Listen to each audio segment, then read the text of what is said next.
Chapter 4. A Flight for Life. On the morning which followed his interview with the Mormon prophet, John Ferrier went into Salt Lake City, and having found his acquaintance, who was bound for the Nevada mountains, he entrusted him with his message to Jefferson Hope. In it he told the young man of the imminent danger which threatened them, and how necessary it was that he should return. Having done thus, he felt easier in his mind, and returned home with a lighter heart. As he approached his farm, he was surprised to see a horse hitched to each of the posts on the gate. Of the gate. Still more surprised was he on entering to find two young men in possession of his sitting room. One, with a long, pale face, was leaning back in the rocking chair, with his feet cocked up upon the stove. The other, a bull-necked youth with coarse, bloated features, was standing in front of the window with his hands in his pocket, whistling a popular hymn. Both of them nodded to Ferrier as he entered, and the one in the rocking chair commenced the conversation. "Maybe you don't know us," he said. "This here is the son of Elder Drebber, and I'm Joseph Strangerson, who traveled with you in the desert when the Lord stretched out his hand and gathered you into the true fold."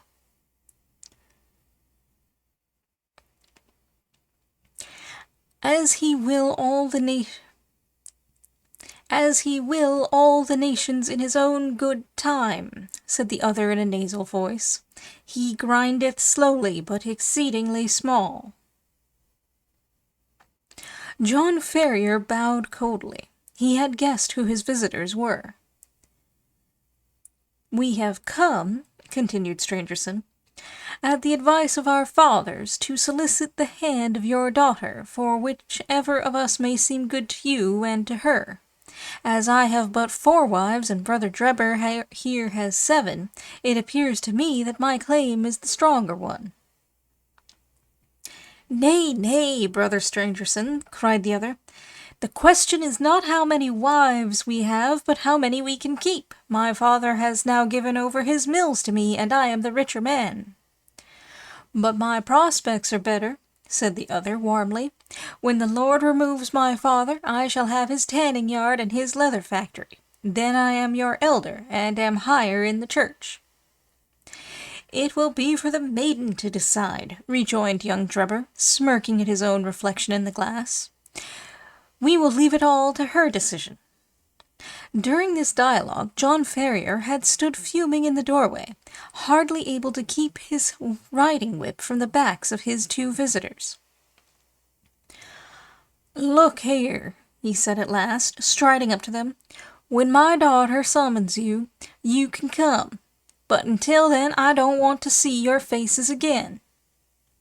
The 2 young Mormons stared at him in amazement. In their eyes, this competition between them for the maiden's hand was the highest of honors both to her and her father. "There are 2 ways out of the room," cried Ferrier. "There is the door, and there is the window. Which do you care to use?" His brown face looked so savage, and his gaunt hands so threatening, that his visitors sprang to their feet and beat a hurried retreat. The old farmer followed them to the door. "Let me know when you have settled which it is to be," he said sardonically. "You shall smart for this," Strangerson cried, white with rage. "You have defied the prophet and the council of 4. You shall rue it to the end of your days." "The hand of the Lord shall be heavy upon you," cried young Drebber. "He will arise and smite you." "Then I'll start the smiting," exclaimed Ferrier furiously, and would have rushed upstairs for his gun had not Lucy seized him by the arm and restrained him.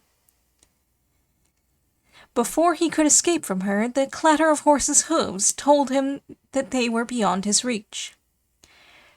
"The young canton rascals!" he exclaimed, wiping the perspiration from his forehead. "I would sooner see you in your grave, my girl, than the wife of either of them." "And so should I, father," she answered with spirit, "but Jefferson will soon be here." Yes, it will not be long before he comes, the sooner the better, for we do not know what their next move may be. It was indeed high time that someone capable of giving advice and help should come to the aid of the sturdy old farmer and his adopted daughter. In the whole history of the settlement there had never been such a case of rank disobedience to the authority of the elders. If minor errors were punished so sternly, what would be the fate of this arch rebel? Ferrier knew that his wealth and position would be of no avail to him. Others as well known and as rich as himself had been spirited away before now, and their goods given over to the church. He was a brave man, but he trembled at the vague, shadowy terrors which hung over him. Any known danger he could face with a firm lip, but this suspense was unnerving. He concealed his fears from his daughter, however, and affected to make light of the whole matter, though she, with the keen eye of love, saw plainly that he was ill at ease.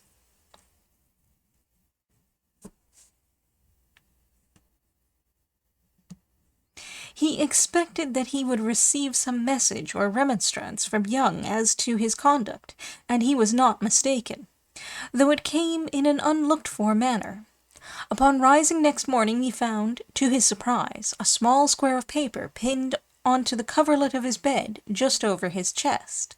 On it was printed in bold, straggling letters, 29 days are given you for amendment, and then— The dash was more fear-inspiring than any threat could have been. How this warning came into his room puzzled John Ferrier sorely, for his servants slept in an outhouse, and the doors and windows had all been secured.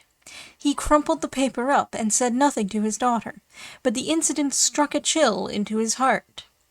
The 29 days were evidently the balance of the month which Young had promised.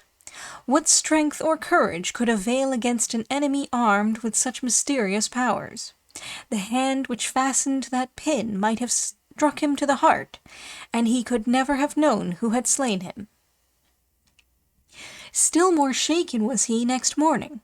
They had sat down to their breakfast when Lucy, with a cry of surprise, pointed upwards. In the center of the ceiling was scrawled, with a burned stick apparently, the number 28. To his daughter it was unintelligible, and he did not enlighten her. That night he sat up with his gun and kept watch and ward. He saw and he heard nothing, and yet in the morning a great 27 had been painted upon the outside of his door. Thus day followed day, and as sure as morning came he found that his unseen enemies had kept their register, and had marked up in some conspicuous position how many days were still left to him out of the month of grace. Sometimes the fatal numbers appeared upon the walls, sometimes upon the floors. Occasionally they were on small placards stuck upon the garden gate or the railings. With all his vigilance, John Ferrier could not discover whence these daily warnings proceeded. A horror which was almost superstitious came upon him at the sight of them. He became haggard and restless, and his eyes had the troubled look of some hunted creature. He had but one hope in life now, and that was for the arrival of the young hunter from Nevada. 20 had changed to 15, and 15 to 10, but there was no news of the absentee. One by one, the numbers dwindled down, and still there came no sign of him. Whenever a horseman clattered down the road, or a driver shouted at his team, the old farmer hurried to the gate thinking that help had arrived at last. At last, when he saw 5 give way to 4, and that again to 3, he lost heart, and abandoned all hope of escape. Single-handed, and with his limited knowledge of the mountains which surrounded the settlement, he knew that he was powerless. The more frequented roads were strictly watched and guarded, and none could pass along them without an order from the council. Turn which way he would, there appeared to be no avoiding the blow which hung over him. Yet the old man never wavered in his resolution to part with life itself before he consented to what he regarded as his daughter's dishonor. He was sitting alone one evening, pondering deeply over his troubles, and searching vainly for some way out of them. That morning had shown the figure 2 upon the wall of his house, and the next day would be the last of the allotted time. What was to happen then? All manner of vague and terrible fancy filled his imagination. And his daughter, what was to become of her after he was gone? Was there no escape from the invisible network which was drawn all round them? He sank his head upon the table and sobbed at the thought of his own impotence.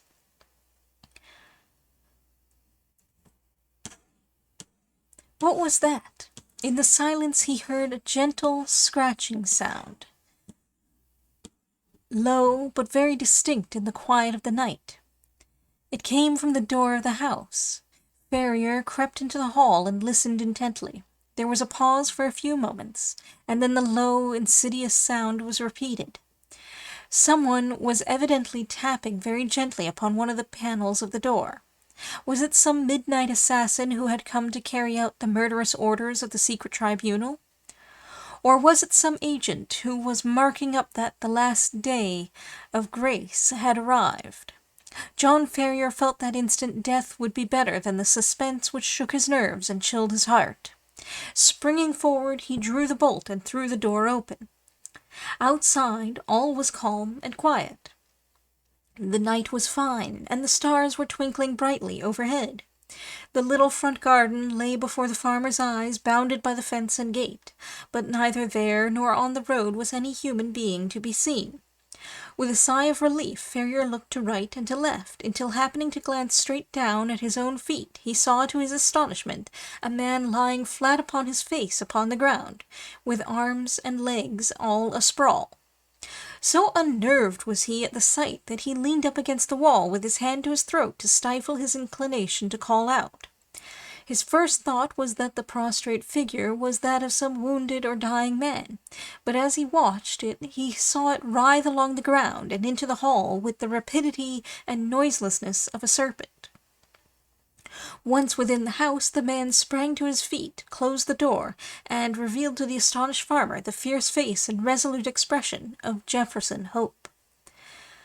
"Good God!" gasped John Ferrier. "How you scared me! Whatever made you come in like that?" "Give me food," the other said hoarsely.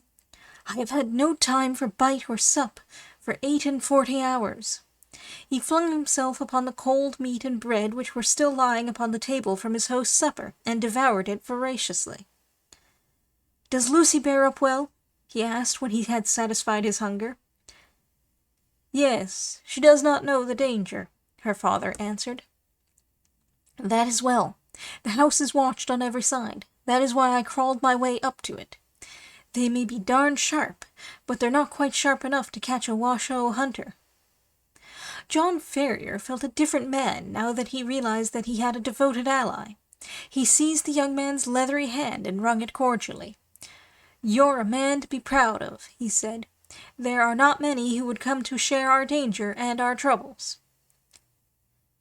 "You've hit it there, pard," the young hunter answered. "I have a respect for you, but if you were alone in this business I'd think twice before I put my head into such a hornet's nest.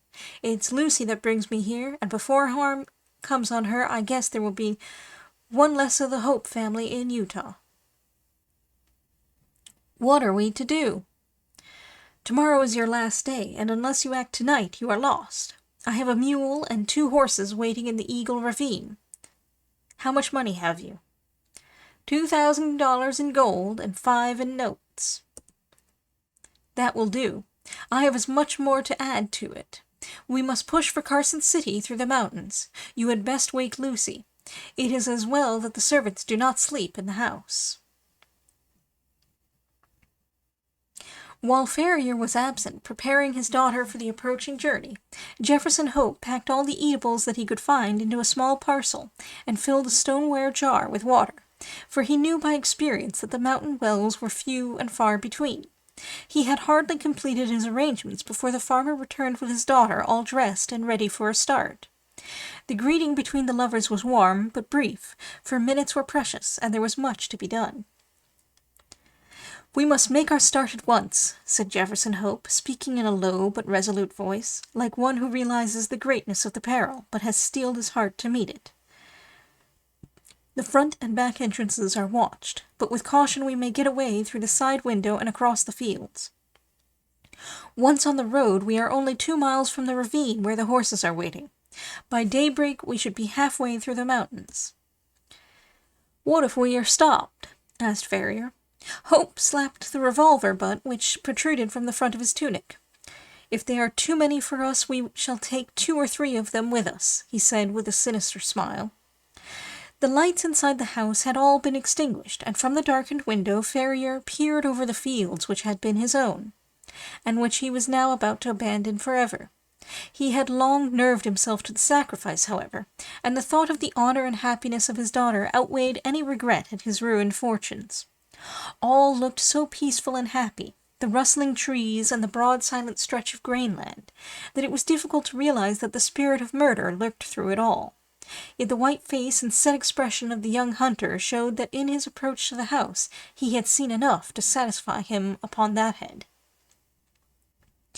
Ferrier carried the bag of gold and notes. Jefferson Hope had the scanty provisions and water, while Lucy had a small bundle containing a few of her more valued possessions.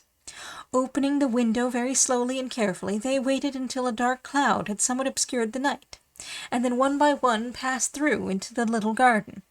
With bated breath and crouching figures they stumbled across it, and gained the shelter of the hedge, which they skirted until they came to the gap which opened into the cornfields. They had just reached this point when the young man seized his 2 companions and dragged them down into the shadow, where they lay silent and trembling. It was as well that his prairie training had given Jefferson Hope the ears of a lynx. He and his friends had hardly crouched down before the melancholy hooting of a mountain owl was heard within a few yards of them, which was immediately answered by another hoot at a small distance. At the same moment a vague, shadowy figure emerged from the gap for which they had been making, and uttered the plaintive signal cry again, on which a second man appeared out of the obscurity. "Tomorrow at midnight," said the first who appeared to be in authority, "when the whippoorwill calls 3 times. "It is well," returned the other. "Shall I tell Brother Drebber?" "Pass it on to him, and from him to the others. 9 to 7. 7 to 5, repeated the other, and the 2 figures flitted away in different directions. Their concluding words had evidently been some form of sign and countersign. The instant that their footsteps had died away in the distance, Jefferson Hope sprang to his feet, and, helping his companions through the gap, led the way across the fields at the top of his speed, supporting and half-carrying the girl when her strength appeared to fail her. Hurry on," he gasped from time to time. "We are through the line of sentinels. Everything depends on speed. Hurry on." Once on the high road they made rapid progress. Only once did they meet anyone, and then they managed to slip into a field, and so avoid recognition. Before reaching the town, the hunter branched away into a rugged and narrow footpath which led to the mountains. 2 dark, jagged peaks loomed above them through the darkness, and the defile which led between them was the Eagle Cañon, in which the horses were awaiting them. With unerring instinct, Jefferson Hope picked his way among the great boulders and along the bed of a dried-up watercourse, until he came to the retired corner, screened with rocks, where the faithful animals had been picketed.